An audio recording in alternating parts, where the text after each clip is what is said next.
Hello, and welcome to this week's episode of The Hard Choice.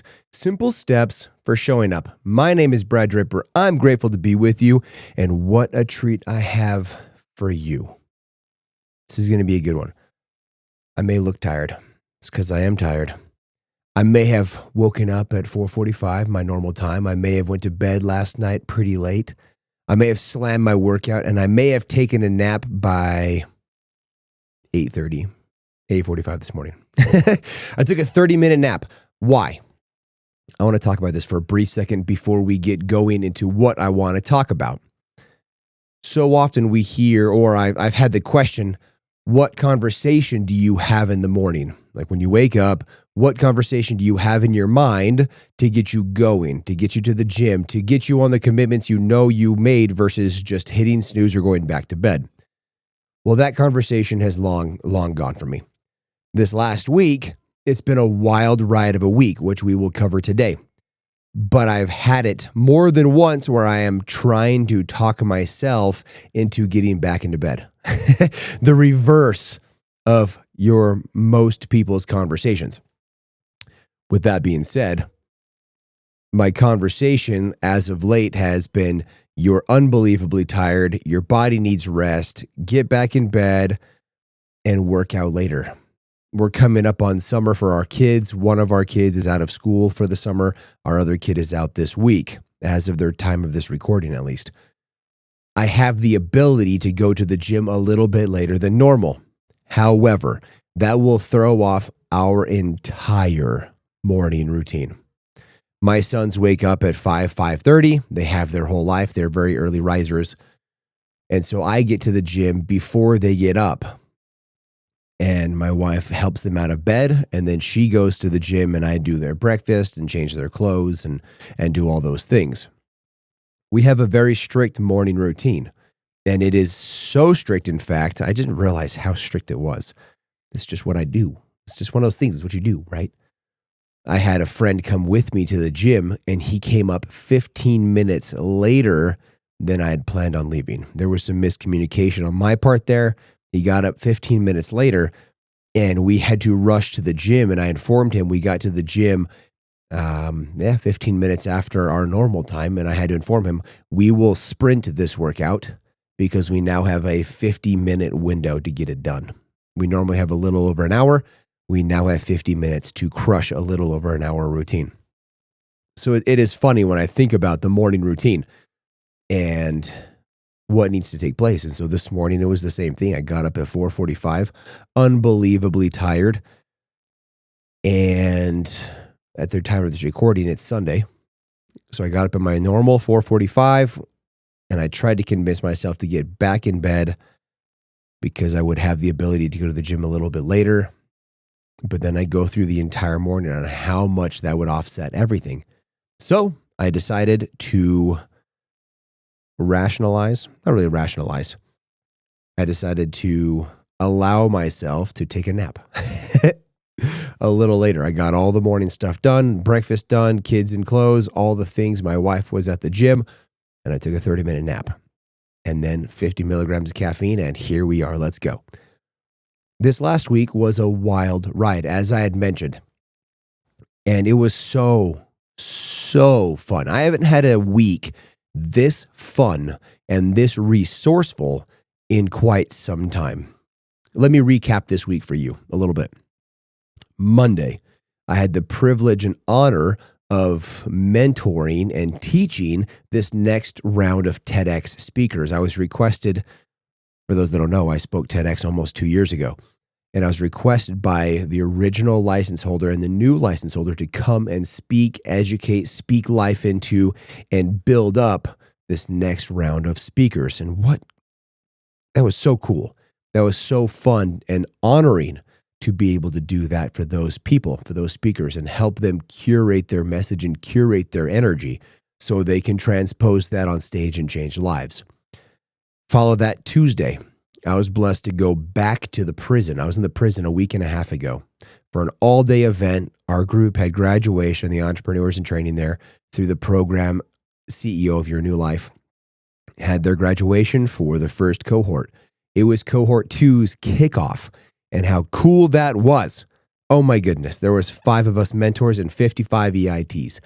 It was electric, and breathing life into these men and giving them new direction, new aim they had never yet considered, but they had then considered it, and here they are. So exciting, so cool. Follow that by Wednesday. I had the blessing and opportunity to deliver cookies to Utah foster families. This month being the month of May, again, during the time of this recording, I typically record a couple of months in advance. I try and keep that buffer because life happens. Month of May is a foster awareness month. And so we partnered with a local cookie company, like it's a national cookie company now, Crumble Cookie, and we delivered cookies in our cars.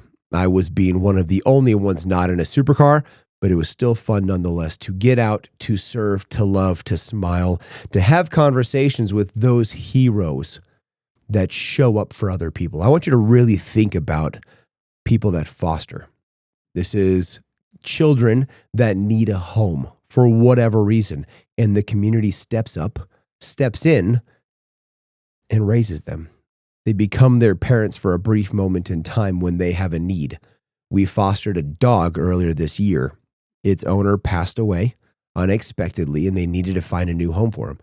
So we had him for 2 months while we searched out the perfect home, which we found. And the last follow-up we had a few months ago was they were and are best friends. They were meant for each other, which is so cool. Take that into Thursday. And Thursday, we were blessed to go to a mastermind. And at that mastermind, we are one of the more hosting people. So my wife and I do all of the media for that. We send out the emails, we send out the notifications, the social media. And while we were there, we were blessed to have beautiful conversations and breathe life into the people that were there and help them join in community, help them build, help them bind. And then Friday was the first somewhat relaxing day, back to a little bit normal routine. But Monday through Thursday, I had something fairly major in the way of service. That is something that I strive to do, is just add as much service as possible.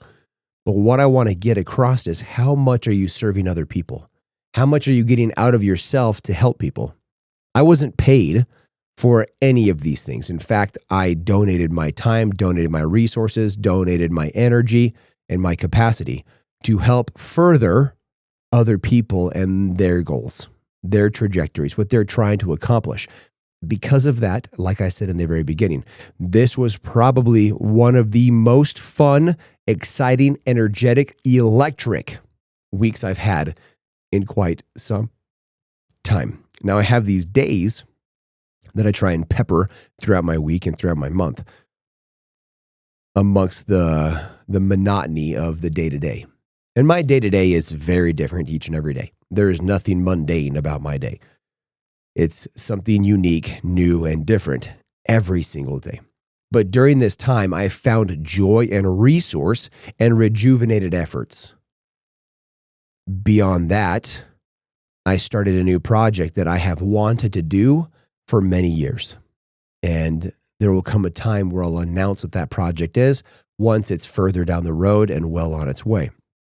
But I have a project coming, so be tuned in the coming months for what that project is and how excited I am for that. But the excitement for that project came by way of serving others, came by way of helping, came by way of being filled with life by giving life. We live in this, what people think is a zero-sum game of energy, because in some capacity it is. You have a finite amount of energy. You are a capacitor. You are waking up with a certain amount of energy and you're depleting it over the course of the day, sometimes fast, sometimes slow. It is up to you, and it is very wise to curate what that energy usage looks like. But by way of energy giving, not just energy consumption, energy giving, it is not a zero-sum game. You have the capacity to give much, and when you give much, you receive even more. When I left these events, especially working at the prison, that draws a ton of attention and a ton of energy, because when I'm there was, like I said, if you remember, 5 mentors and 55 incarcerated men, 55 EITs. We, 5 mentors, had to pump energy, life, and resource into the 55. That is no small feat. I came home from that. It was only from 1 to 4, so a 3-hour window. And I was exhausted. I ended up taking a nap after that. I got home at 5:30 and took a nap for 20 minutes before I made dinner and went on the way with my evening as husband and father. What I'm trying to drive home for you during this episode right now, the nugget that I need you to comprehend is the more you give, the more you receive. And that's not to say we give so we can receive. We give without expectation. And that is the true trick. When you give without expectation of return, you receive so much more back. My brothers in the prison will never understand how much they pump into me, how much love, energy, excitement for life they pump into me. Hearing their stories is utterly heartbreaking. 2 of these men that I worked with on Tuesday this last week, most people would have ended their life before they got to where they were now. Most people have not made the journey that they have made so far, and seeing their strength, their resilience, and their fortitude has shown reflection on me, caused me to reflect and look in the mirror, the law of the mirror, right? Trying to understand where my resilience, where my fortitude is, how many blessings I have. I will tell you what, every time I go to the prison, when I come home, my prayers are a little bit changed. My prayers are a little bit more, I'm grateful for my bed and my blankets and my air conditioning and the warm food that I get to eat. They get so excited when we bring them a hot meal. And I take that for granted. I have that as much as I want. In fact, I have that in plenty. I'm grateful to be able to just simply get in my car and do what I want, where I want, with whom I want. My prayers and my mantras and my meditations change every single time, curating even more towards gratitude. It is already mostly filled with gratitude. It is more. You can always do more. You can always give more. I don't care how much you're giving now, you can do more. If you think you're tired, give more and you'll be rejuvenated. Find ways to serve those around you, even if it means just mowing your neighbor's yard. You do your front yard, do theirs too. If it's winter, shovel their driveway too. Pull in their trash cans on trash day. Do something outside of yourself, and in giving to others, you therefore receive.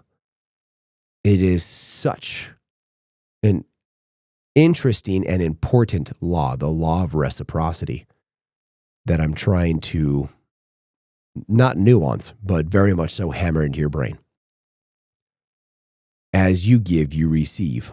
Find ways to give. Build a life of giving. And I know this thought has crossed your mind because it used to go through my mind. When I get there, I'll give. When I have more money, I'll give. When I have more time, I'll give. When I have more, whatever it is, insert blah after more, then I will give. And I'm here to tell you, you never will. If you don't build it now, if you don't build that into your character, that will never happen. You give regardless of what you have. And when you do that, when you have more, you will give more. When you have more time, you'll give more. When you have more money, you'll give more. When you have more resource, you will give more because it's already built into you.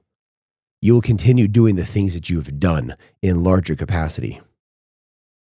Money is just a magnifier.